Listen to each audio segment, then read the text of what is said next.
Përshëndetje të dashur shikues. Para se të fillojmë me këtë histori të jashtëzakonshme që do t'ju lër pa fjalë, ju lutem ndaluni një moment. Kjo është një nga historitë më emocionale dhe më të fuqishme që kam treguar ndonjëherë. Dua të dëgjoj mendimin tuaj të sinqert. A mendoni se Nusja kishte të drejtë në atë çfarë bëri? Apo vjehra ishte ajo që meritonte më shumë mirëkuptim? Shkruajini në komente, sepse garanton që pas kësaj historie, mendimi juaj mund të ndryshojë plotësisht. Dhe ju lutem, qëndroni deri në fund, sepse kthesa që do të vjen është diçka që askush nuk e pret. Tani, le të fillojmë. Dielli i majit kishte filluar të ngrohte ajrin e mëngjesit kur Elira u zgjua në domën e saj të vogël në katin e dytë të shtëpisë së prindërve. Ishte një ditë e zakonshme e premteje, por brenda saj ndjente një shqetësim të çuditshëm që nuk e kishte ndjerë më parë. Ndoshta ishte për shkak të ëndrrës që kishte parë natën e kaluar, një ëndër ku ecste në një korridor të gjatë, të errët, dhe në fund të tij qëndronte një grua me shami të zezë që e shikonte me sy që duket sikur shikonin përmes shpirtit të saj.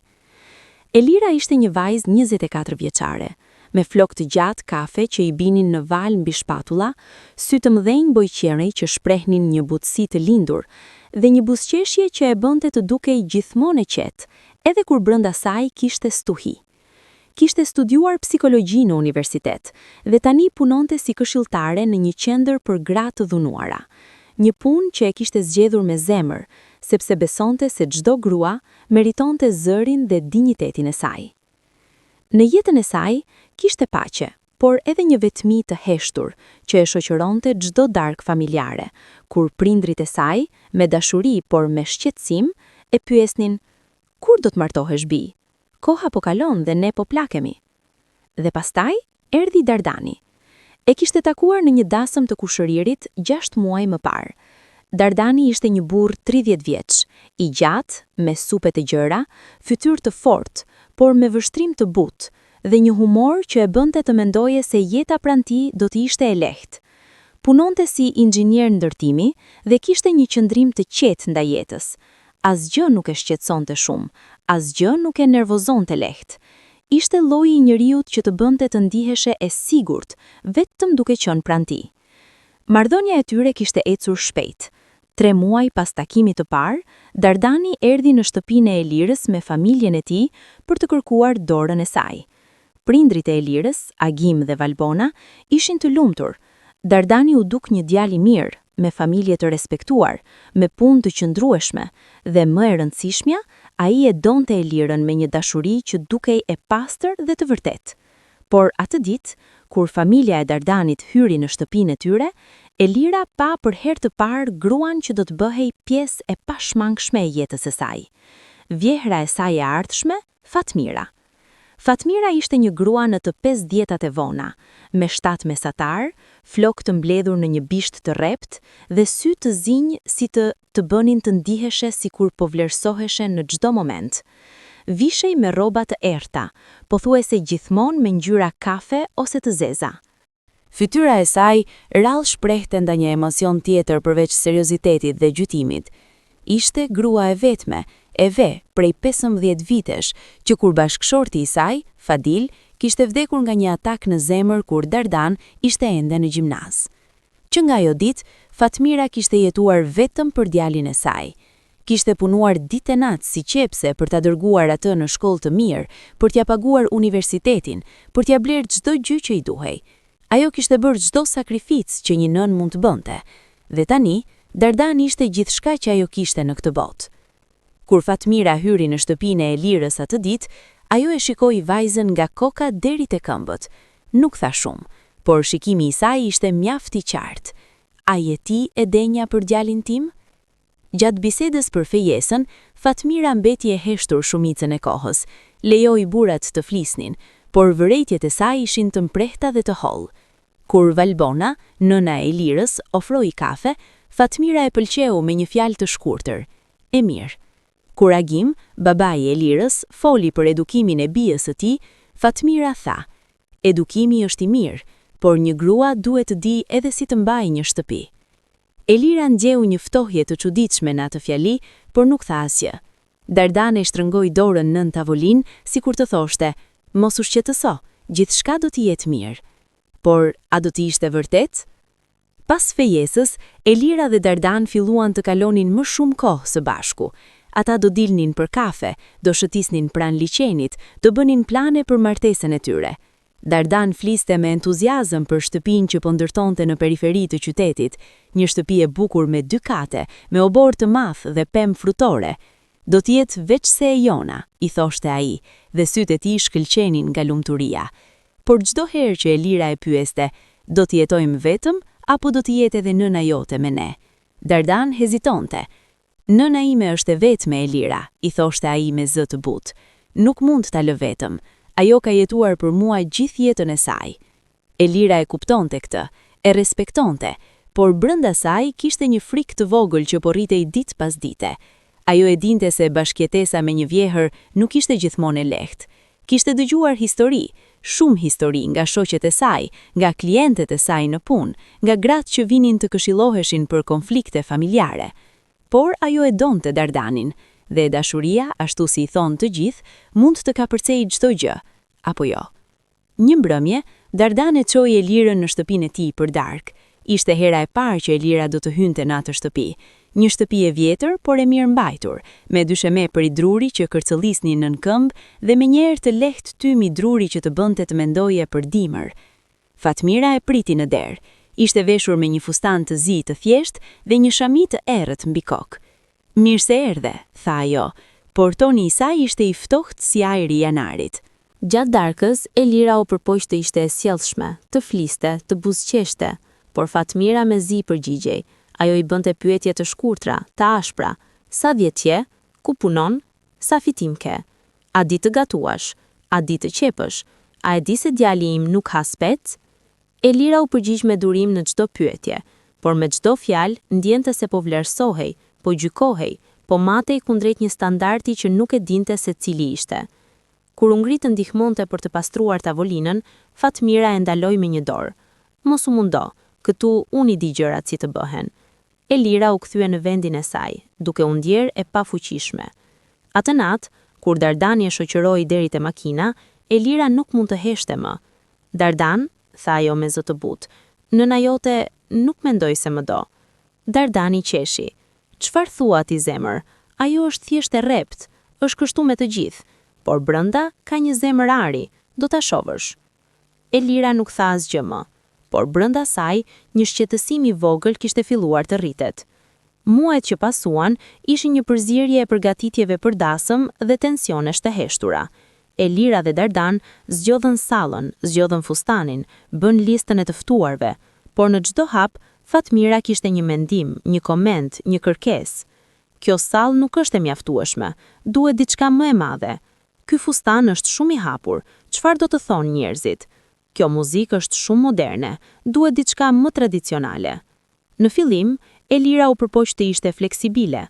Ajo donte që Fatmira ta pranonte, donte që ajo të ndjente se Elira nuk po i merrte djalin, por po bëhej pjesë e familjes së tyre. Por sa më shumë përpiqej Elira, aq më shumë Fatmira dukej se e kundërshtonte. Një ditë, Elira shkoi të vizitonte shtëpinë e re që Dardan kishte ndërtuar. Ishte gati për të përfunduar, me dhoma të mëdha plot dritë, me një kuzhinë moderne, me një balkon që kishte pamje mbi kodrat përreth qytetit. Elira u emocionua. Është e mrekullueshme Dardan, tha ajo, dhe syti shkëlqenin. E di, tha Dardan me krenari, këtu do të fillojmë jetën tonë. Por pastaj tha diçka që e bëri Elirën të ngrinte. Nëna do të jetojë në katin e sipërm, i ka mbardhomën e saj atje, ka gjithçka që i duhet. Elira u përpoq të mbaj një buzëqeshje. Patjetër, e kuptoi, por brenda saj shqetësimi ishte bërë më i madh. Një javë para dasmës, Fatmira e ftoi Elirën për darkë përsëri. Këtë herë, ato ishin vetëm të dyja. Dardani kishte punë dhe do të vinte më vonë. Fatmira e priti me një sofër të thjeshtë, byrek, sallat dhe komposto. Hëngrën në heshtje për disa minuta, derisa Fatmira foli. Elira, tha ajo pa e parë në sy. Dua të them diçka. Elira e pa me vëmendje. Djali im është gjithçka që kam në këtë botë, vazhdoi Fatmira. E di që ti e do atë, dhe ai të do ty. por duhet të dish se ai nuk është vetëm i yti. Ai është edhe imi dhe gjithmonë do të jetë. Elira ndjeu një nyje në fyt. E kuptoi Fatmire dhe e respektoi atë. Fatmira e pa me një shikim të ashpër. A e respekton vërtet? Apo thua fjalë të bukura vetëm për të më kënaqur? Elira mbeti gojë hapur, nuk dinte çfarë të thoshte. Dua që të dish, vazhdoi Fatmira, se në këtë shtëpi, unë jam nëna. Unë e di çfarë është më e mirë për djalin tim, dhe nëse ti vjen këtu si nuse, duhet të respektosh rregullat e mia, jo anasjelltas. Elira ndjeu një zemërim të vogël duke u ndezur brenda saj, por e mbajti. Fatmire, unë nuk po vi për të marrë vendin tënd, po vi për të ndërtuar një jetë me Dardanin. Të dy mund të kemi vend në jetën e tij. Fatmira qeshi, por ishte një të qeshur të ftohtë. Ti ende nuk e kupton apo? Një burr nuk mund të ketë dy gra të para në zemrën e tij. Ose je ti, ose jam unë. Dhe unë jam këtu prej 30 vjetësh. Ti sapo erdhe. Ato fjale goditën Elirën si një grusht. Ajo nuk tha asgjë më.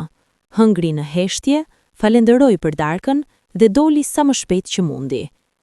Atë natë, kur i tregoi Dardanit për bisedën, ai u përpoq ta qetësonte. Ajo është thjesht e shqetësuar, Elira. E di që po e humb shtëpinë e saj, po humb djalin që ka rritur. Jepja kohë, do të mësohet. Por Elira nuk ishte e bindur. Ditët që pasuan ishin një stuhi përgatitjesh. Fustani ishte i gatshëm, lulet ishin porositur, ftesat ishin dërguar. Dasma do të ishte e madhe, më shumë se 300 të ftuar, një sallë e stolitur me lule të bardha dhe drita të arta, një orkestër që do të luante deri në mëngjes. Por 2 ditë para dasmës, ndodhi diçka që e bëri Elirën të ndjente se gjërat po shkonin keq. Ajo mori një telefonat nga Dardan. Zëri i tij duke i lodhur, i tensionuar. Elira, kam një problem. Çfarë ndodhi? Nëna ime nuk dëshiron të vinë në dasmë. Elira mbeti e shokuar. Çfarë? Pse? Thot se nuk ndihet mirë. Thot se ti nuk e respekton, se nuk e do, se po ja merr djalin. Elira ndjeu lotët duke i mbushur syt. Dardan, unë e kam bërë gjithçka për ta kënaqur. Çfarë më tepër mund të bëj? E di, zemër, e di, por mund të shkos ta takosh. Të flisni? Ndoshta nëse dëgjon prej teje. Elira nuk donte të shkonte, por e donte Dardanin dhe nuk donte që dasma e tyre të fillonte me një hije të tillë. Kështu që erdhi dakord. Të nesërmen në mbrëmje, Elira shkoi në shtëpinë e Fatmirës. Trokiti në derë dhe kur Fatmira hapi, ajo nuk e ftoi brenda menjëherë. Qëndroi në prag duke e shikuar Elirën me një shprehje të ftohtë. Çfarë dëshiron? Pyeti Fatmira. Dua të flas me ty, të lutem. Fatmira hezitoi, pastaj u tërhoq dhe e la Elirën të hyjë. Ato u ulën në dhomën e ndenjes. Heshtja ishte e rëndë. Fatmira, filloi Elira, e di që kjo nuk është e lehtë për ty. E di që Dardan është gjithçka që ke, por të lutem beso kur të them se nuk po të marr atë. Unë dua të bëhem pjesë e familjes tënde, jo të zvendsoj dikë. Fatmira e shikoi me sy të ftohtë. Ti nuk e kupton apo? Ti mendon se dashuria është e mjaftueshme, por nuk është. Martesa është sakrificë, është detyrë, dhe ti nuk e di ende se çfarë do të thotë të jesh grua e një burri. Atëherë mëso, tha Elira, duke u përpjekur të mbajë zërin e qetë. Ndihmom të mësoj. Unë jam këtu për të dëgjuar, për të respektuar. Fatmira u përpoq. A do të më respektosh vërtet? Edhe kur nuk pajtohem me ty? Edhe kur të them se nuk po bën diçka mirë? Po, tha Elira, edhe pse brenda saj ndjente një dyshim. Fatmira e pa për një kohë të gjatë, pastaj tha: Do të shohim. Dika e dasmës erdhi më në fund.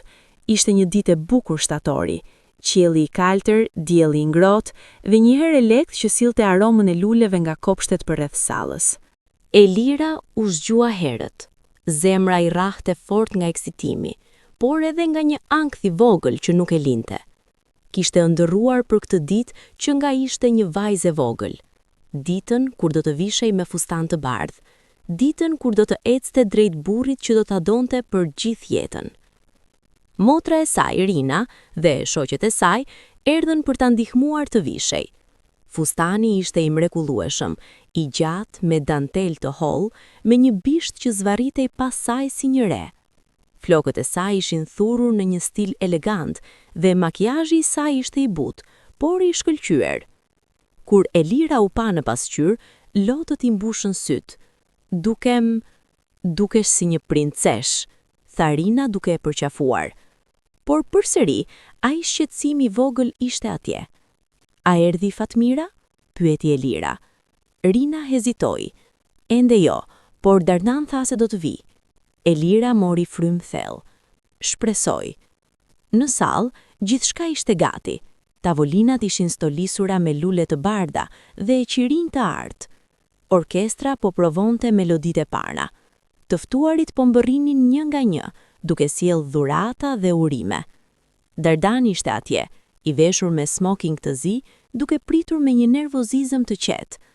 Ai e kishte telefonuar nënën e tij 10 herë atë mëngjes. A vjen nën? Të lutem, thuaj po. Dhe në fund, Fatmira kishte thënë po, por me një kusht. Do të vi, por nuk premtoi se do të qëndroj deri në fund. Kur Elira mbërriti në sallë me makinën e stolisur, zemra i rrahte aq fort sa mendonte se të gjithë mund ta dëgjonin. Babai i saj, Agim, e priti në derë dhe e zuri për krahut. Je gati, bi? Elira u buzëqesh, edhe pse kishte një ny në fyt. Po baba, jam gati. Muzika filloi, një melodi e ëmbël, romantike, që bëri të gjithë të kthejnë kokat. Elira filloi të ecë nga korridori i gjatë që qonte në qendër të sallës, ku Dardan e priste. Çdo hapi dukej sikur zgjaste përgjithmonë. Të ftuarit buzëqeshin, duar trokisnin, derisa disa gra fshinin lot lumturie. Por kur Elira arriti në fund, kur pa Dardanin me lot në sy, kur dëgjoi priftin duke filluar ceremoninë, ajo pa diçka që e bëri zemrën t'i ngrinte. Fatmira ishte ulur në rreshtin e parë, me një shprehje të ftohtë, me duar të kryqëzuara, duke e shikuar Elirën jo me lumturi, por me diçka që dukej si zhgënjim të thellë. Elira u përpoq ta injoronte, u përqendrua tek Dardani, tek fjalët e priftit, tek premtimet që po bënin. Por ndonjëherë syri i saj rrëshqithte nga Fatmira, dhe çdo herë ajo e shihte të njëjtën shprehje të ftohtë. Ceremonia mbaroi. Fatmira kishte refuzuar të bënte hovin e parë me Dardanin siç ishte tradita. Nuk ndjehem mirë, kishte thënë ajo, kështu që ishte nëna e Elirës, Valbona, që e zëvendësoi atë moment. Por gjatë darkës, gjërat filluan të shkonin keq. Fatmira ishte ulur në një tavolinë në cep, larg familjes së Dardanit. Ajo nuk hante, nuk pinte, nuk fliste me askënd. Vetëm ulur, duke shikuar nga larg, me një shprehje që bënte njerëzit ta pyetnin Dardanin, çfarë ndodhi me nënën tënde? A është mirë? Dardani u përpoq ta qetësonte, shkoi disa herë tek ajo, u ul pranë saj, foli me zë të butë.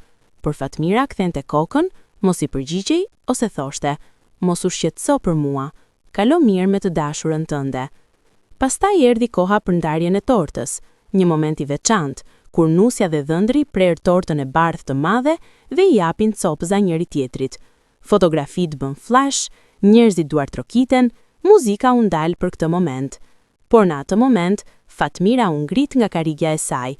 Ajo ecte me hapa të shpejt drejt derës së daljes. Dardan e pa dhe thirri, "Nën, ku po shkon?" Fatmira nuk u përgjigj, vazhdoi të eci.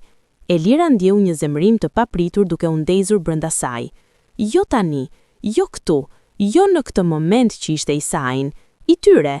Pa menduar ajo la tortën dhe shkoi pas Fatmirës. "Fatmire," thiri Elira, "prit." Fatmira u ndal, por nuk u kthye. Elira i arriti. "Ku po shkon? Pse po bën kështu?" Fatmira u kthye ngadalë, fytyra e saj ishte plot dhimbje, por edhe zemërim. "Çfarë dëshiron prej meje, vajzë? Të ri këtu dhe të buzëqesh sikur jam e lumtur? Të shtirem se nuk po më dhemb? Por kjo është dita e dasmës son," tha Elira, duke u përpjekur të mbajë zërin e ulët. "Mund të flasim nesër, mund të zgjidhim gjërat, por jo sot, të lutem." Fatmira e shikoi me një shprehje që ishte plot përbuzje. Ti mendon se gjithçka është për ty apo? Mendon se kjo ditë është vetëm e jotja? Jo, tha Elira, por mendoj se është një ditë kur duhet të jemi së bashku, si familje. Familje? Qeshi Fatmira me hidhërim. Unë kam jetuar me këtë djalin për 30 vjet, e kam mbritur e vetme, e kam bërë burr, dhe tani ti vjen dhe mendon se mund të më zvendësosh me një buzëqeshje dhe disa fjalë të bukura? Elira ndjeu lot duke i mbushur syt, por nuk deshi t'i linte të binin. Unë nuk po përpiqem të zëvendësoj, por nuk mund të vazhdosh të sillesh sikur unë jam armiku yt. Dardan më zgjodhi mua dhe duhet ta respektosh atë. Ato fjalë ishin një lloj si një shkëndijë në një fuçi baruti. Fatmira u afrua më pranë dhe fytyra e saj u bë e kuqe nga zemërimi. A e respektoj zgjedhjen e tij? Unë jam ajo që e bëra atë njeri. Unë jam ajo që sakrifikoi gjithçka. Dhe tani ti më thua mua se si duhet të silem? Njerëzit kishin filluar të vinin nga salla, duke parë sherrin që po ndodhte. Dardan vrapoi drejt tyre. Çfarë po ndodh këtu? Por Elira ishte shumë e zemëruar për të ndaluar tani. Gjithë tensioni, gjithë shqetësimi, gjithë frika që kishte mbajtur brenda për muaj të tërë, gjithçka doli në një çast. Fatmire, tha Elira me zë të lartë, nëse nuk mund ta respektosh këtë ditë, nëse nuk mund të jesh këtu pa na shkatruar lumturinë, atëherë të lutem shko. Shko dhe mos kthehu, derisa të jesh gati të na pranosh. Heshtja që erdhi pas atyre fjalëve ishte e tmerrshme. Fatmira e shikoi Elirën me një shprehje që përziente hidhërim, dhimbje dhe një urrëtie të ftohtë. A më dëbove sapo? Në dasmën e djalit tim? Elira kuptoi se kishte bërë një gabim të madh, por ishte shumë vonë. Fjalët ishin thënë. Fatmira u kthye nga Dardan, duke pritur që ai të thoshte diçka, të mbrojë. Por Dardan ishte i ngrirë, i shokuar, i pafuqishëm, i kapur mes dy grave që i donin më shumë se gjithçka në botë. Dardan, tha Fatmira me zë që dridhej, nëse do të lejosh që kjo grua të më flasë kështu, nëna jote. Dardan hapi gojen, por nuk doli asnjë fjalë. Fatmira u kthye përsëri nga Elira. Ti uroj një jetë të lumtur, tha ajo me një ton që ishte plot hidhërim. Por kujdes, sepse një ditë edhe ti do të plakesh, edhe ti do të bëhesh nën, dhe do të kuptosh se çfarë ndjej sot. Dhe me këto fjalë, Fatmira u largua. Ecste me hapa të shpejt, duke u larguar nga salla, nga dasma, nga gjithçka. Disa të ftuar nxirrën telefona për të regjistruar, të tjerët flisnin në zë të ulët, të tjerë thjesht shikuan me gojë hapur. Elira mbeti në vend, duke u dridhur, zemra i rrahte aq fort sa mendonte se do të shpërthente. Çfarë kishte bërë? Dardan qëndroi pa lëvizur për një moment, pastaj pa nga nëna e tij që po largohej, pastaj pa nga Elira, pastaj përsëri nga nëna, dhe pastaj, pa thënë asnjë fjalë, u nis pas nënës së tij. Dardan, thirrri Elira, por ai nuk u ndal. Ajo e pa atë duke vrapuar pas Fatmirës, duke e kapur për krah, duke folur me të jashtë sallës. Dhe Elira mbeti aty, e vetme, në fustan të bardhë, para qindra syve që e shikonin me keqardhje, me gjykim, me kureshtje. Motra e saj, Rina, erdhi dhe e përqafoi. Elira, hajde brenda, hajde! Por Elira nuk lëviste. Ajo thjesht shikonte derën nga e cila Dardan kishte dalë. Dhe brenda saj, diçka u thye. Dasma vazhdoi, por nuk ishte më e njëjtë. Muzika u luajt, njerëzit vallëzuan, darka u shërbya, por gjithë atmosfera ishte e ndryshme. Si një fest ku gjithë të pranishmit dinin se diçka kishte shkuar shumë keq, por askush nuk donte ta pranonte. Elira ul në tavolinën e nusës dhe dhëndrit me një buzëqeshje të detyruar në fytyrë, duke u përpjekur të mos e tregonte dhimbjen që po ndjente. Por çdo herë që dikush vinte për ta uruar, ajo e shihte në sytë e tyre. Ishte keqardhje, ishte gjykim, ishte thashetheme që do të zgjaste javë të tëra. Dardan u kthye pas gjysmore. Fytyra e tij ishte e lodhur, e tensionuar. U ul pranë Elirës dhe tha me zë të ulët: "E çova në shtëpi. Është shumë e mërzitur." Elira e shikoi. "Dhe ti? Si ndihen ti?" Dardan nuk e pa në sy. "Nuk e di, Elira, nuk e di." Ato fjalë goditën Elirën më fort se çdo gjë tjetër. Ajo kishte pritur që ai të thoshte: "Ti ke të drejtë, nëna ime e teproi", ose "Nuk duhet të ketë sillur kështu." Por ai tha: Nuk e di. Pirsa tjetër e darkës kaloi në një mjegull. Elira buzëqeshi kur duhej, foli kur u pyet, vallëzoi kur u kërkua, por brenda saj kishte një boshllëk të madh, të errët, që sa vinte e rritej. Kur dasma mbaroi, në orët e para të mëngjesit, Elira dhe Dardan u nisën për në shtëpinë e tyre të re. Makina ishte e heshtur, asnjë prej tyre nuk foli. Radio luante një këngë të butë, por as që e dëgjuan. Kur arritën në shtëpi, Dardan hapi derën dhe e lejoi Elirën të hynte e para, siç ishte tradita, por nuk kishte ngrohtësinë, dashurinë që Elira kishte imagjinuar për këtë moment. Ishte vetëm bosh. Ata ulën në dhomën e ndenjës. Heshtja ishte e rëndë. Dardan, tha Elira në fund, duhet të flasim. Jo sonte, Elira, jam i lodhur. Jo, duhet tani, sepse nëse nuk e flasim tani, kjo do të na ham për gjithmonë. Dardan mori frym thellë dhe e pa. Çfarë dëshiron të them? Se ti e dëbove nënën time nga dasma jon? Se ti e poshtërue para gjithë atyre njerëzve? Elira ndjeu lot duke i mbushur syt. Ajo po na shkatronte ditën. Ajo po bënte që çdo moment t'ishte për të, për dhimbjen e saj, për zemërimin e saj. Sepse ajo është në dhimbje, tha Dardan duke ngritur zërin. Ajo është duke e humbur djalin e saj, djalin që ka rritur e vetme, që ka sakrifikuar gjithçka për të. A nuk e kupton? E kuptoj, tha Elira duke i lënë lotët të binin tani. Por a nuk e kupton ti se unë jam gruaja jote tani, se ti duhet më mbështesësh mua, se nuk mund t'jesh gjithmonë në mes? Dardan u ngrit nga karrikja. Unë nuk jam në mes, unë po përpiqem të ruaj paqen me të dy. Por nuk po e bën, tha Elira, po e bën që të dyjat të ndihemi të humbura. Dardan nuk tha asgjë më. Ai thjesht u kthye dhe shkoi drejt shkallëve. Shkoj të fle, do të flasim nesër. Dhe e la Elirën të vetme në dhomën e ndenjes, në fustan të bardh me lot që i rrëshqisnin nga faqet. Ajo mbeti ulur atje për orë të tëra. E dëgjoi Dardanin lart duke ecur, duke u shtryer në shtrat, por ai nuk erdhi të thërriste, nuk erdhi të kërkonte falje, nuk erdhi fare. Dhe në atë moment, Elira kuptoi se martesa e saj kishte filluar në mënyrën më të keqe të mundshme. Ditët që pasuan ishin të vështira. Elira dhe Dardan jetonin në të njëjtën shtëpi, por ishte sikur të ishin në botë të ndryshme. Ai shkonte në punë herët në mëngjes dhe kthehej vonë në mbrëmje. Kur ishte në shtëpi, ai ishte i heshtur, i largët. Flisnin vetëm për gjëra të nevojshme. A ke ngrënë? A ke nevojë për diçka nga tregu? Kur do të vish sonte? Por për atë që kishte ndodhur në dasëm, ata nuk folën. Ishte sikur të kishte një mur i padukshëm mes tyre, një mur që sa vinte e bëhej më i lartë. Elira u përpoq. Ajo gatonte vakte të mira për Dardanin, pastronte shtëpinë, i merrte rrobat e pastruar, i bluante këmishët.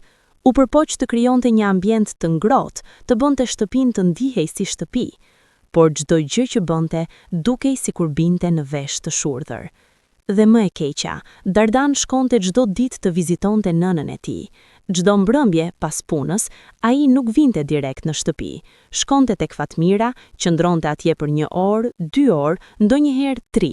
Dhe kur kthehej, ai ishte edhe më i heshtur, edhe më i largët. Një mbrëmje, Elira nuk duroi më. Dardan, sa kohë do të vazhdoj kështu? Ai ishte ulur në koltuk duke lexuar një gazetë. Pa ngritur kokë, tha: sa kohë do të çfarë? Kjo heshtje, ky distancë, kjo jetë ku ti je gjithmonë diku tjetër, por kur këtu me mua? Dardan e ul gazetën dhe pa. Çfarë dëshiron Elira? Të lënë nënën time krejt të vetme? Ta harroj? Jo, tha Elira, por dua që të vësh edhe tek unë. Dua që të dish se unë jam gruaja jote, se kemi ndërtuar një jetë së bashku. Dhe kemi, tha Dardani, por kjo nuk do të thotë se duhet harroj nënën time. Nuk po të kërkoj të harrosh, tha Elira duke u nervozuar, por po të kërkoj të vendosësh kufi, të thuash se tani kemi familjen tonë. Dardani u ngrit. Ajo është familja ime, Elira. Ajo është ajo që më ka rritur, që ka punuar ditë e natë për mua, që ka hiqur çdo sakrificë. Dhe ti më kërkon ta lë pas? Jo, tha Elira me zë që dridhej, për të kërkoj të më vendosësh edhe mua në zemrën tënde, se ndihem sikur jam një e huaj në jetën tënde.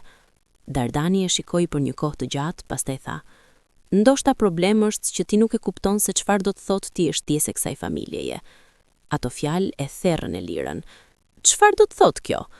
Do të thotë që duhet të respektosh të mëdhenjt, që duhet pranosh që nëna ime ka një vend të veçantë, që nuk mund të sillesh si mbretëresh dhe të presësh që gjithë bota të rrotullohet rreth teje. Elira mbeti gojë hapur. Apo thua që unë jam problemit? Dardani nuk u përgjigj direkt. Thjesht tha, po them që duhet mësosh të jesh më fleksibile. Elira ndjeu një zemrim të madh duke u ndezur brenda saj. Fleksibile? Unë kam qenë e fleksibilshme për muaj të tërë. Kam pranuar çdo kërkesë të saj, çdo kritik, çdo gjykim. Dhe përsëri, nuk ishte mjaftueshëm. Sepse ti nuk e bën me zemër, tha Dardani. E bën sepse mendon se duhet, jo sepse e do vërtet nënën time. Si mund ta dua kur ajo më uren? Thirrri Elira. Kur ajo bën gjithçka për të më bërë të ndihem e pakëndshme, e padenj, e panevojshme. Ajo nuk të uren, tha Dardani. Ajo është thjesht e friksuar se do ta humb djalin e saj, e vetme gjë që ka. Dhe çfarë për mua? Tha Elira duke lënë lotët të binin. A nuk kam frikë edhe unë? Frikë se po humbas burrin tim? Frikë se martesa jon po shkatërrohet para se të ketë filluar mirë? Dardani nuk tha asgjë. Ai thjesht mori çelsat e makinës dhe u drejtua nga dera.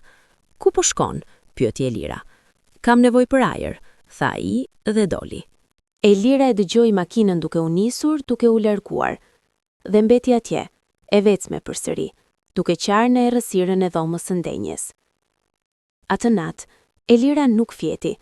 Ajo qëndroi zgjuar, duke pritur që Dardan të kthehej. Por ai nuk erdhi. Ora 4 e mëngjesit, ora 5, ora 6, dielli filloi të ngrihej dhe përsëri asnjë shenjë e tij. Në ora 7, Elira mori telefonin dhe e telefonoi. Asnjë përgjigje. E telefonoi përsëri asnjë përgjigje. Zemra filloi t'i rrah fort nga frika. Ku ishte? A kishte ndodhur diçka? Në ora 8, telefoni i saj u thirr. Ishte Dardan. Dardan, ku je? Jam shqetësuar për ty. Jam te nëna, tha ai me zë të lodhur. Kam fjetur këtu. Elira ndjeu sikur një thikë ja kishin futur në zemër. Ke fjetur tek nëna jote? Po, kisha nevojë të mendoja, dhe nëna më duhej. Por unë jam gruaja jote, tha Elira, duke u përpjekur të mos e ngritur zërin. Unë duhet të jem ajo tek e cila vjen kur ke nevojë për mbështetje. Elira, mos fillo përsëri. Jam i lodhur. A do të vish në shtëpi? Pauza. Po, do të vi. Por duhet të flasim. Dhe ai mbylli telefonin. Elira mbeti duke mbajtur telefonin në dorë, duke shikuar ekranin e errët. Brenda saj, diçka po thyhej, diçka që nuk ishte e sigurt se mund të riparohej ndonjëherë. Kur Dardan erdhi në shtëpi, ishte mesditë. Ai duke i lodhur, me radhë të errta nën sy, me rroba të rrudhura, por fytyra e tij kishte një vendosmëri që e bëri Elirën të ndjente frikë. Duhet të flasim, tha ai, duke ulur në tavolinë e kuzhinës. Elira ul përballë tij, duke mbajtur dorën e vet të bashkuar në prehër për të ndalur dridhjen.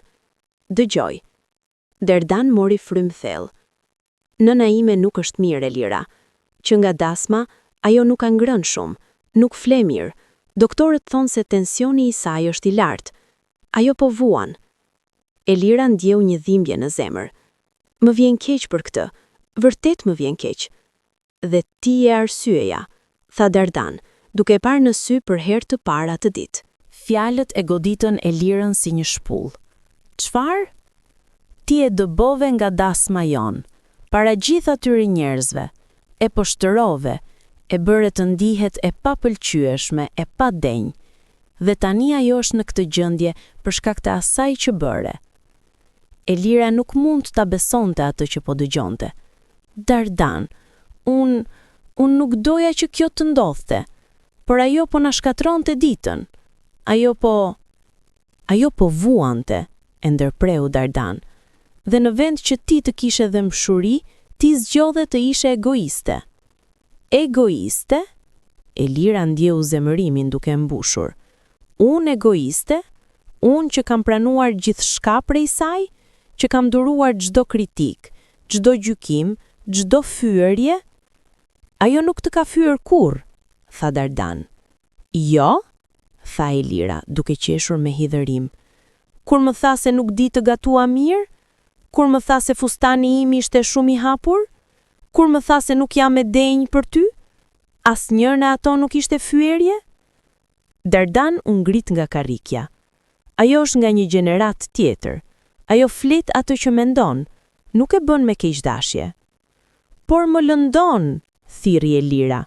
Më lëndon çdo ditë dhe ti nuk e sheh, ose nuk dëshiron ta shohësh.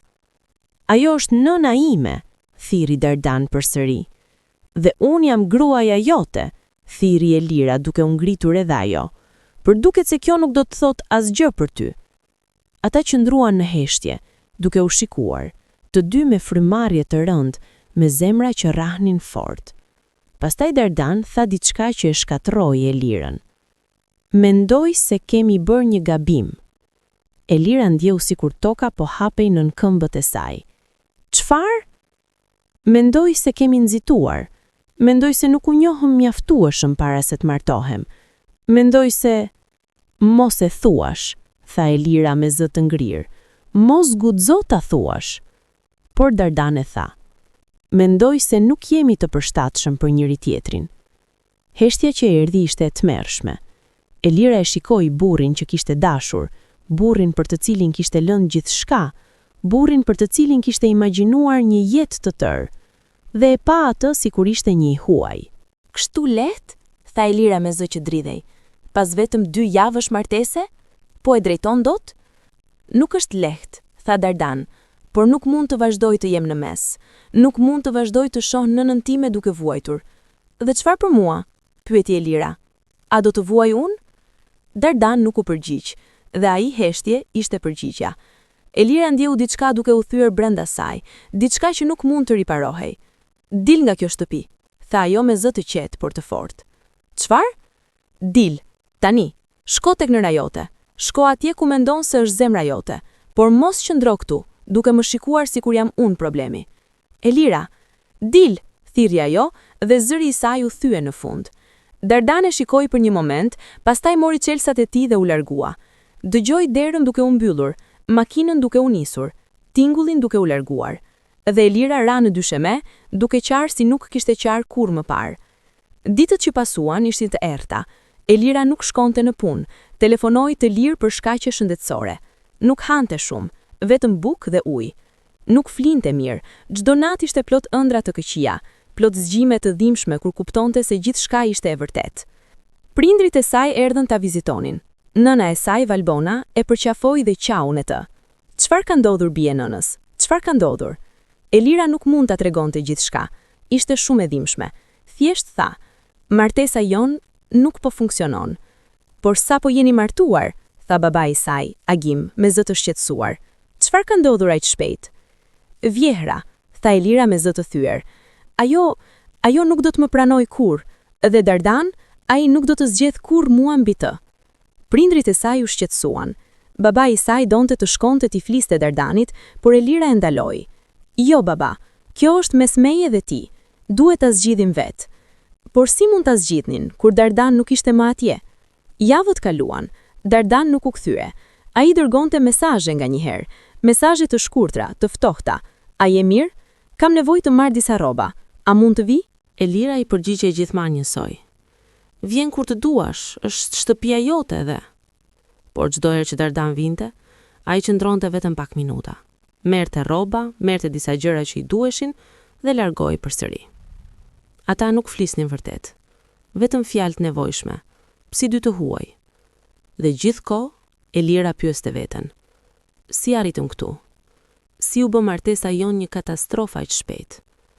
Një mbrëmje, motra e saj Rina erdhi ta vizitonte. Ato ulën në balkon, duke pirë çaj, duke shikuar diellin që po perëndonte. "Elira," tha Rina me zë të butë, "duhet të marrësh një vendim." "Çfarë lloj vendimi?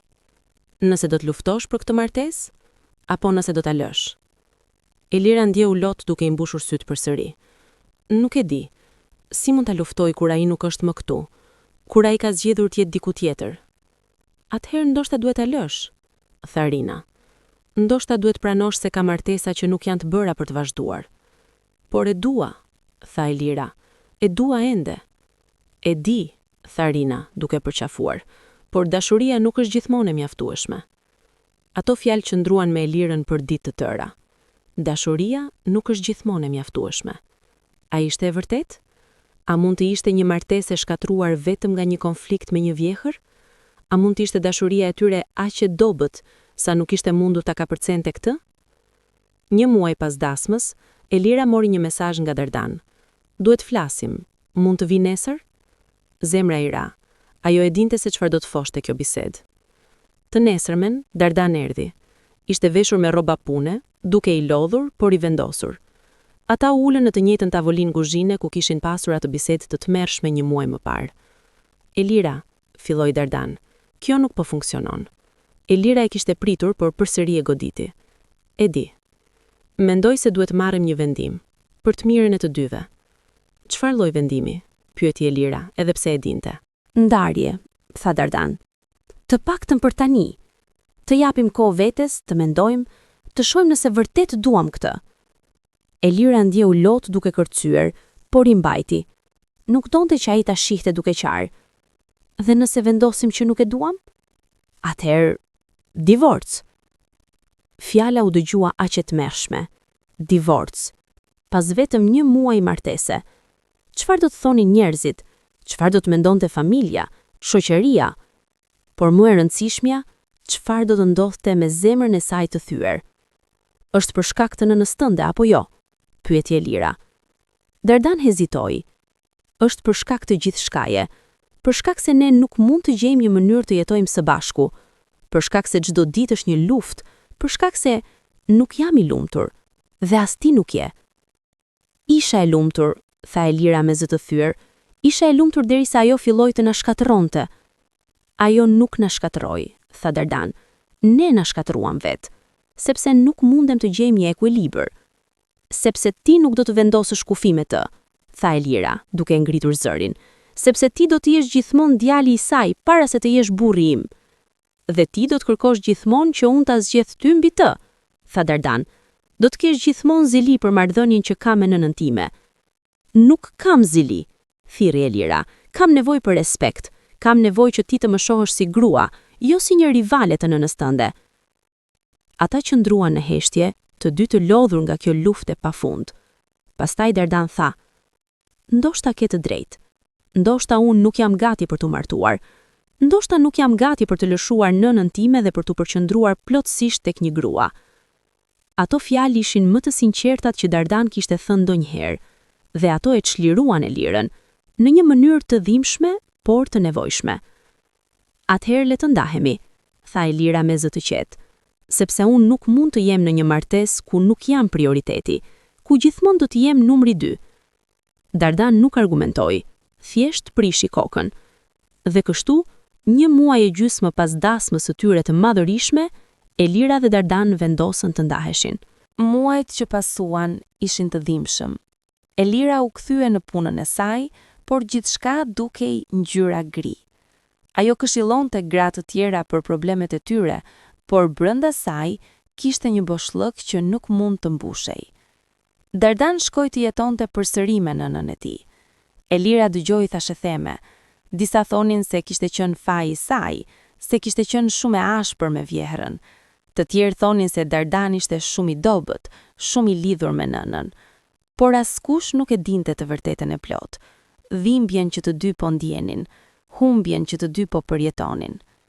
Një ditë, 3 muaj pas ndarjes, Elira mori një telefonat të papritur. Ishte nga një numër që nuk e njihte. "Alo? Elira?" Ishte një zë gruaje, i vjetër, i dridhur. "Po, jam unë. Kush flet?" "Jam Fatmira." Elira ngriti. Zemra filloi t'i rrah fort. Pse po telefononte vjehra e saj? Çfarë dëshironte? "Çfarë dëshiron?" pyeti Elira me zë të ftohtë. "Duhet të flasim," tha Fatmira. "Mund të vishte unë? Të lutem." Elira nuk donte. Çdo gjë në të thoshte, "Jo, mos shko." Ajo do të lëndoj përsëri. Por diçka tjetër, një kureshtje, ose ndoshta një shpresë e vogël e bëri të thoshte, po, do të vi. Pas dite, Elira shkoi në shtëpinë e Fatmirës, trokiti në derë me dorë që dridhej pak. Kur dera u hap, ajo pa një grua shumë të ndryshme nga ajo që kishte njohur. Fatmira ishte dobësuar, fytyra e saj ishte e zbehtë, sytë e saj kishin një trishtim të thellë dhe dukej sikur kishte plakur 10 vjet në këto muaj. Hyr të lutem, tha Fatmira me zë të butë. Ato u ulëm në dhomën e ndenjes. Heshtja ishte e rëndë, por kësaj here nuk ishte armiqësore, ishte më shumë e dhimbshme, e mbushur me pendim. Elira, filloi Fatmira, e di që kam qenë arsyeja për gjithçka që shkoi keq. Elira e shikoi me befasi. Apo dëgjonte mirë? Kam menduar shumë këto muaj, vazhdoi Fatmira. Kam parë djalin tim duke vuajtur, kam parë se sa i mungon, dhe kam kuptuar se unë e bëra këtë. Unë e shkatrova martesën tuaj. Elira nuk dinte çfarë të thoshte. Kishte pritur shumë gjëra nga kjo bisedë, por jo këtë. Kur erdhe në jetën e Dardanit, tha Fatmira, unë u friksova se do ta humbasja, se do të bëhesha e panevojshme. Gjithë jetën time ka qenë vetëm për të, rritja e tij, edukimi i tij, lumturia e tij. Dhe kur ti erdhe, mendova se do të më zëvendësoje. Lotët filluan të rrëshqisnin nga faqet e Fatmirës, por nuk e kuptova se duke u përpjekur ta mbaj pranë meje, po e largoja, po e bëja të paarshme, po e detyroja të zgjidhte mes dy grave që i donin, dhe kjo nuk ishte e drejtë. Elira ndjeu lot duke i mbushur edhe sytë e saj. Për herë të parë, po shihte Fatmirën jo si një armike, por si një grua të dhimbshme, të friksuar, të vetme. Ti nuk e meriton atë që të bëra, tha Fatmira. Erdhe me dashuri të pastër, me zemër të hapur, dhe unë të trajtova si armike. Më fal, Elira, të lutem, më fal. Elira nuk mund të fliste. Fyti i saj ishte i mbyllur nga emocioni. Ajo kishte pritur këtë moment për aq kohë, momentin kur Fatmira do të pranonte fajin e saj, kur do të kërkonte falje, por tani që ishte këtu, nuk e bënte të ndihej më mirë, vetëm e bënte të ndihej më të trishtuar. Fatmire, tha Elira në fund, e kuptoj pse u tregove kështu, e kuptoj frikën tënde, por dhimbja që shkaktove ishte e vërtet dhe ka shkatëruar diçka që unë e dashuroja. E di, tha Fatmira, dhe nëse do të mund ta ktheja kohën, do të bëja gjithçka ndryshe, do të prisja me duar trokitje, do të trajtoja si bijën time, do të mbështesja, jo të luftoja. Por nuk mund ta kthesh kohën, tha Elira me zë të butë. Jo, tha Fatmira, por mund të përpiqem ta rregulloj. Mund të flas me Dardanin, mund t'i them se ti e gruaja e tij, se duhet jetë pranë teje, jo pranë meje. Elira trundi kokën. Është shumë vonë për atë. Ne tashmë kemi vendosur të ndahemi, dokumentat janë gati për të nënshkruar. Fatmira e kapi dorën e Elirës. Të lutem, mos u dorëzo, djali im të do, e di që të do, por ai është i hutuar, i shqetësuar, i kapur mes. Jepja një shans të fundit. Elira e pa në sy këtë grua që kishte urrëtur për aq kohë dhe pa diçka që nuk e kishte parë më parë. Një nën që kishte kuptuar se kishte bërë një gabim të madh dhe që donte ta rregullonte. Nuk e di nëse mund, tha Elira. Ka dhimbje të madhe, ka besim të thyer, si mund të rindërtohet diçka kaq e shkatëruar? Me kohë, me durim dhe me ndihmën time, sepse këtë herë do të jem në krahun tënd, jo kundër teje. Elira doli nga shtëpia e Fatmirës me një ndjenjë të çuditshme, një përzierje shprese dhe dyshimi. A ishte vërtet e mundur që gjërat të ndryshonin?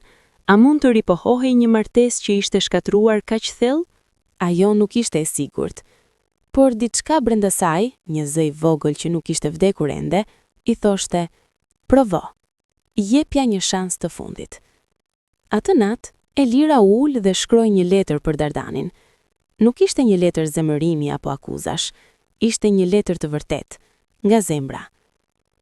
Dardani dashur, e di që këto muaj kanë qenë të vështira për të dy. E di që të dy kemi vuajtur, të dy kemi ndjer dhimbje. Por dua që të dish se pavarësisht nga gjithçka që ka ndodhur, unë ende të dua. E di që nuk ka qenë lehtë. E di që je ndjer i kapur mes meje dhe nënës tënde, por dua që të dish se unë nuk kam dashur kur të marr vendin e saj në zemrën tënde.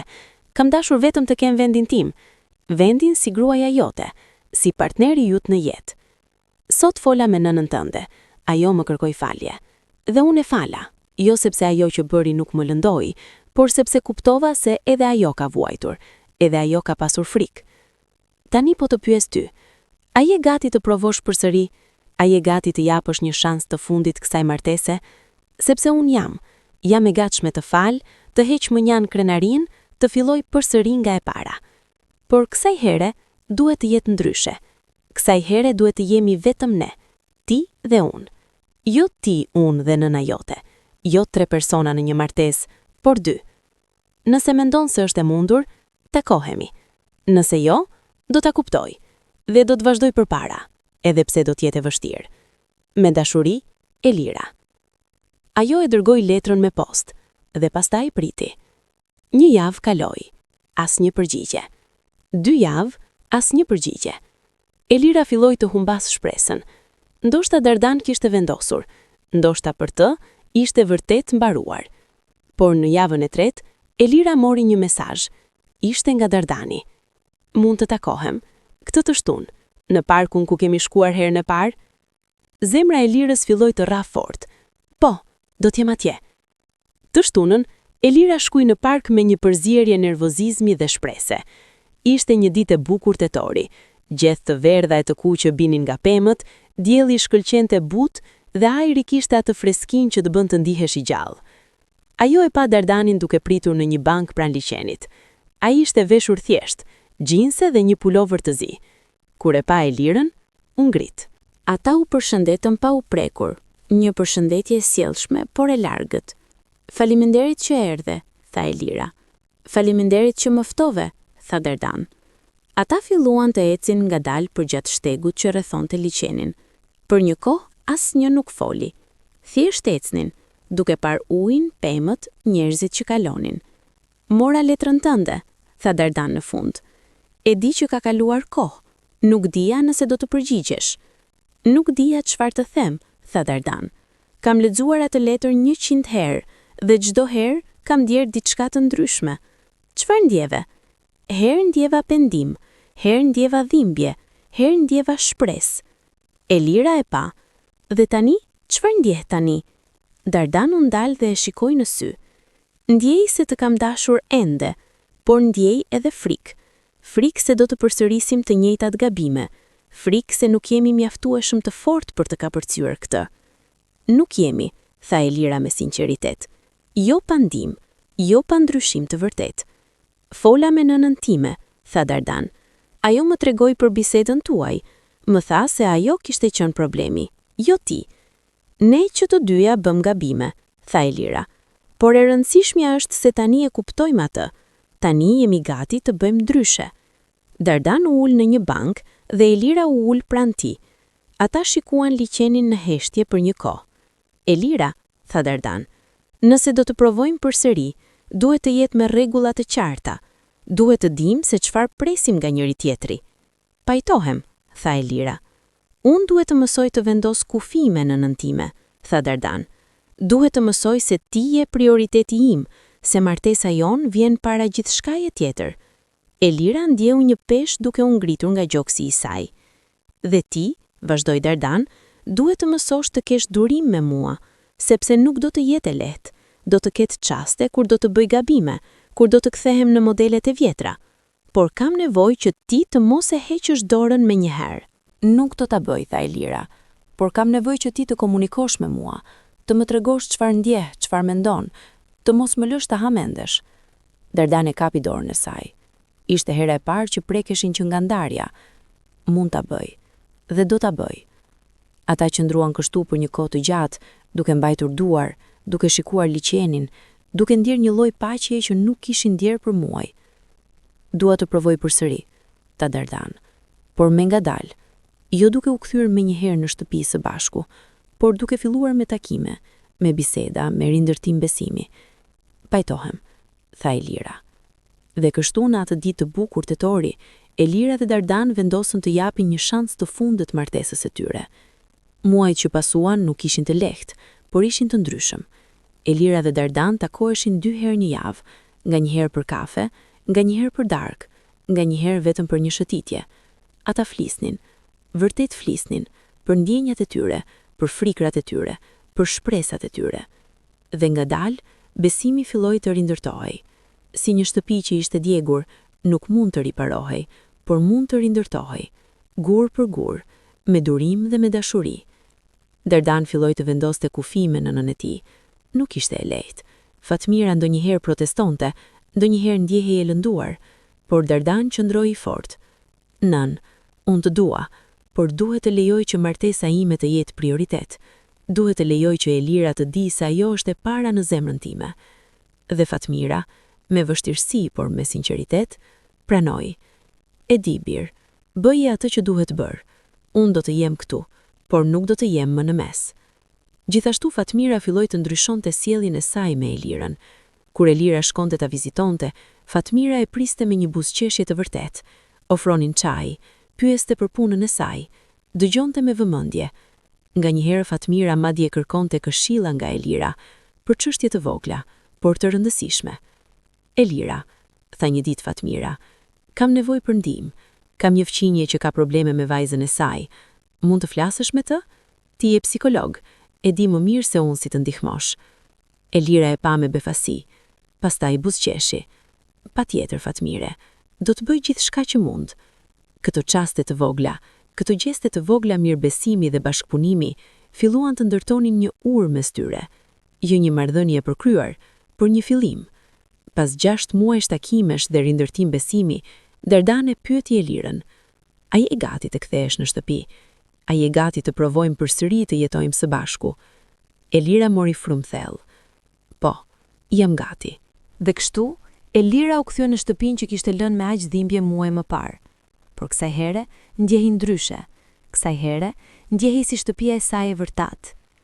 Ditët e para ishin të çuditshme, sikur po mësonin të jetonin së bashku për herë të parë. Por ngadalë, ata filluan të gjejnë një ritëm. Dardan gatuan së bashku, pastruan së bashku, folën për ditën e tyre çdo mbrëmje.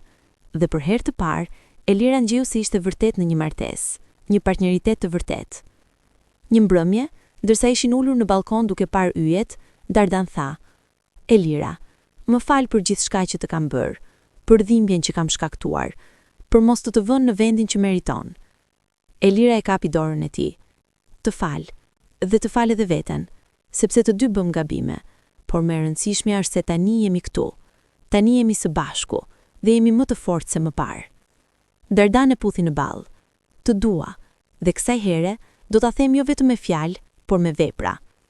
"E di," tha Elira, dhe ndjej. Një vit pas kthimit të tyre, Elira zbuloi se ishte shtatzën. Kur ja tha Dardanit, ai qau nga lumturia. "Do të jemi prindër," tha ai, duke e përqafuar fort. "Do të kemi familjen tonë." Kur e treguan për Fatmirën, edhe ajo qau. "Do të jem gjyshe," tha ajo me zë që dridhrej. "Do të kemi arsye tjetër për të jetuar." Por kësaj here, Fatmira nuk u përpoq të kontrollonte. Nuk u përpoq të diktonte si duhet të rritej fëmia, çfarë emri duhet të zgjidhej, si duhet të organizohej çdo gjë. Ajo thjesht ofroi ndihmë, me butësi, me respekt, me një kuptim se tani ishte Elira ajo që ishte nëna, jo ajo. "Elira," tha Fatmira një ditë, "dua që të dish se je një grua e mrekullueshme. Djali im është me fat që të ka, dhe fëmia që vjen do të jetë me fat që të ka si nën." Ato fjale bën Elirën të qante. Ishin fjalet që kishte pritur të dëgjonte që nga dita e parë që kishte takuar Fatmirën. Dhe tani, në fund, ato erdhën. Në pranverë, Elira lindi një vajzë të vogël. E quajtën Lira, një emër që do të thotë këngë në shqip, sepse ajo kishte sjell këngë në jetën e tyre pas aq shumë heshtjeje. Kur Fatmira e mbajti në krah për herë të parë, ajo e shikoi atë voglushe në një dashuri që ishte e pastër, e papërzier me frikë apo zili. "Mirë se erdhe në këtë botë, Lira ime," tha ajo. "Do të duaj gjithmonë, por do të respektoj që prindrit e tu janë ata që të rrisin." Elira e shikoi Fatmirën dhe pa një grua të ndryshme nga ajo që kishte njohur. Pa një grua që kishte mësuar, që kishte ndryshuar, që kishte kuptuar se dashuria e vërtet nuk është posedhim, por lëshim. Vitet që pasuan ishin plot sfida të vogla, por edhe momente të mëdha gëzimi. Lira u rit në një shtëpi plot dashuri. Dashuri nga prindrit e saj, por edhe nga gjyshja e saj, i cila vinte të vizitonte, por jo të mbizotëronte. Dardan mësoi të ishte një burr i vërtet, jo vetëm një djalë i nënës së tij, por edhe një bashkëshort dhe babai. Ai vendosi kufi të shëndetshëm, por edhe ruajti dashuri dhe respekt për nënën e tij. Elira mësoi të falë, jo duke harruar, por duke lëshuar hidhërimin. Ajo kuptoi se njerëzit bëjnë gabime, por që meritojnë shansa të dyta kur tregojnë ndryshim të vërtet. Dhe Fatmira, ajo mësoi se dashuria e vërtet nuk është të mbash dikë pranë teje me forcë, por të e lësh të jetojë jetën e tij me bekim dhe mbështetje. Një ditë, 5 vjet pas asaj dasme të tmerrshme, Elira dhe Dardan organizuan një festë për përvjetorin e tyre. Të gjithë erdhën, familja, miqt, njerëzit që kishin qenë në dasmën e parë. Gjatë darkës, Dardan u ngrit për të bërë një tost. "Dua të them diçka", tha ai. 5 vjet më parë, ne filluam një martesë që pothuajse u shkatërrua para se të kishte filluar. Bëm gabime të mëdha, të gjithë ne, por mësova diçka të rëndësishme. Një martesë e vërtet nuk është ajo që nuk ka probleme, është ajo që zgjidh problemet së bashku.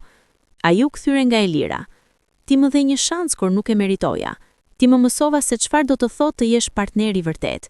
Edhe çdo ditë të falenderoj për durimin tënd, për forcën tënde, për dashurinë tënde." Pastaj u kthyre nga Fatmira.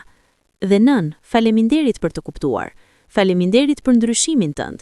Faleminderit që le që unë të jetoj jetën time ndërsa di që ti je gjithmonë atje për mbështetje."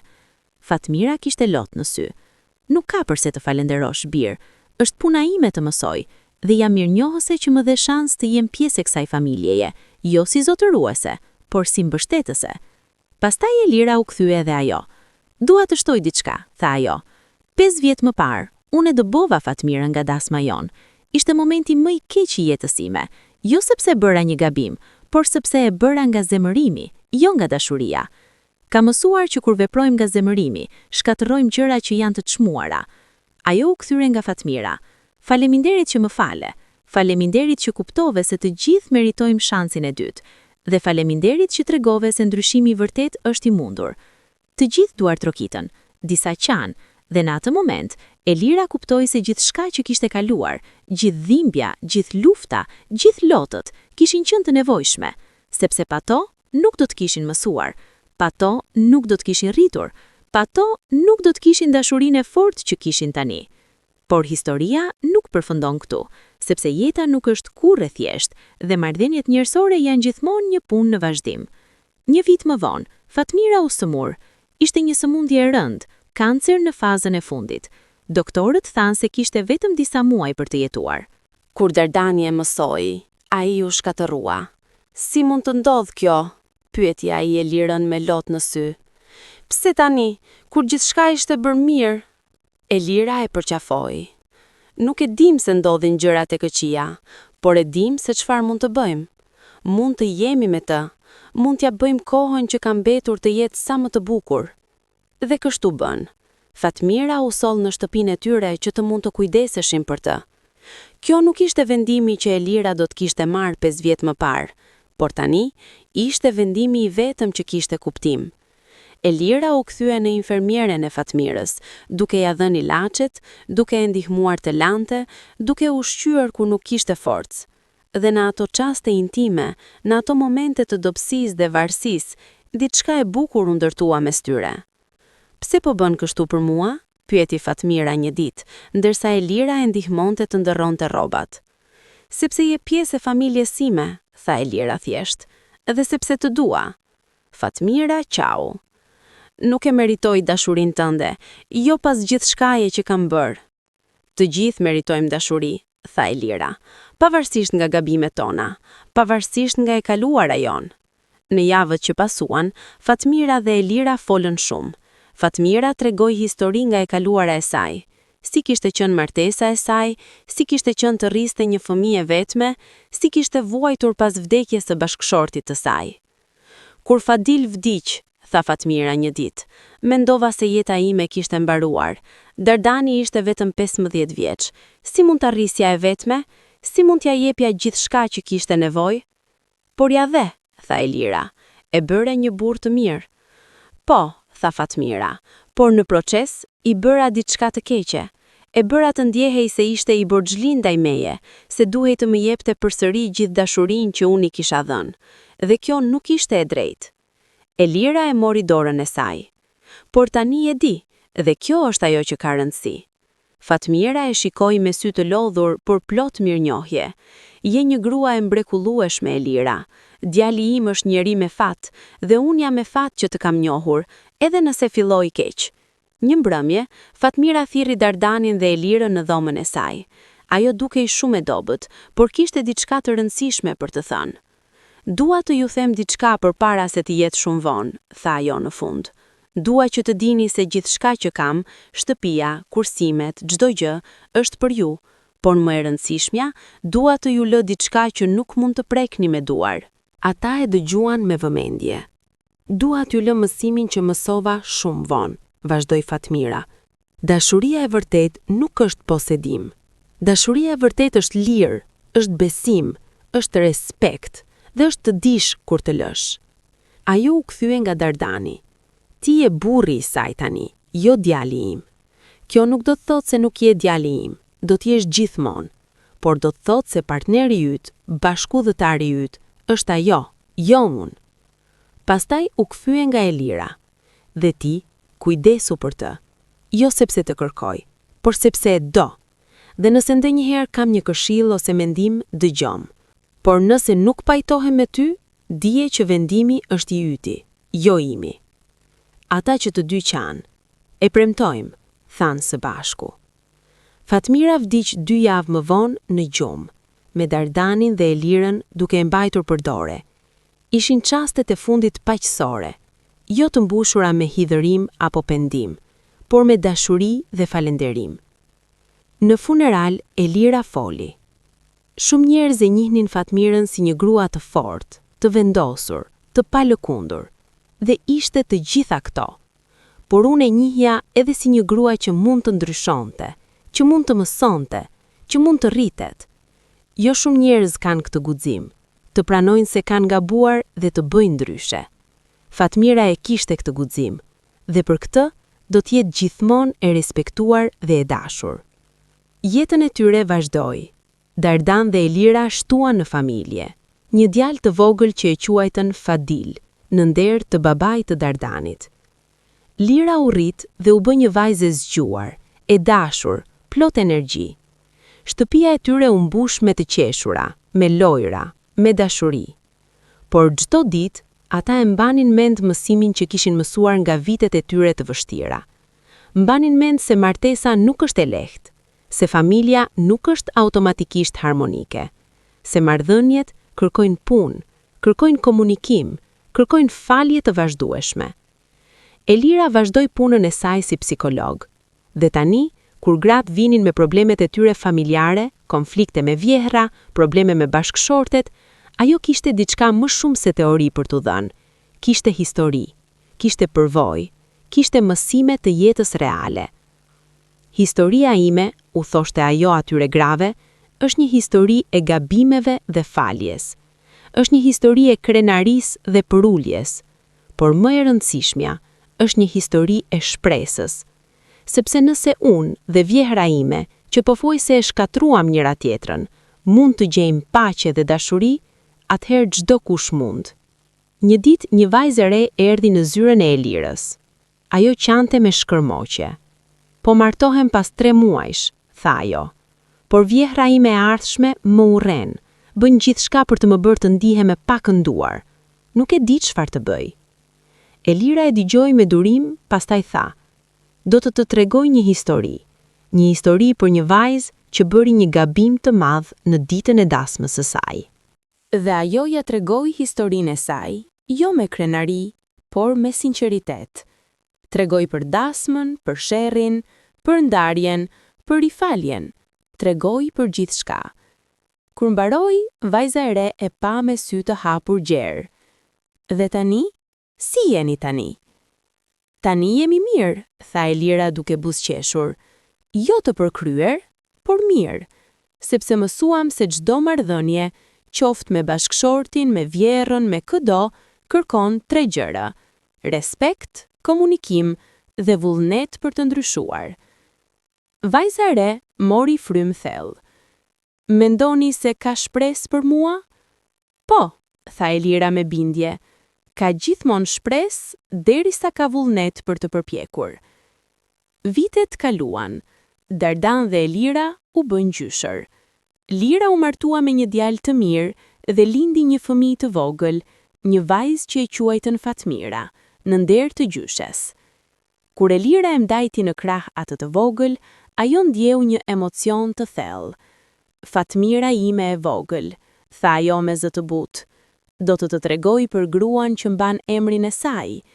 Do të tregoj për një grua që bëri gabime, por që gjithashtu mësoi dhe ndryshoi, dhe shpresoj që ti të mësosh prej saj, jo nga gabimet, por nga guximi për të ndryshuar.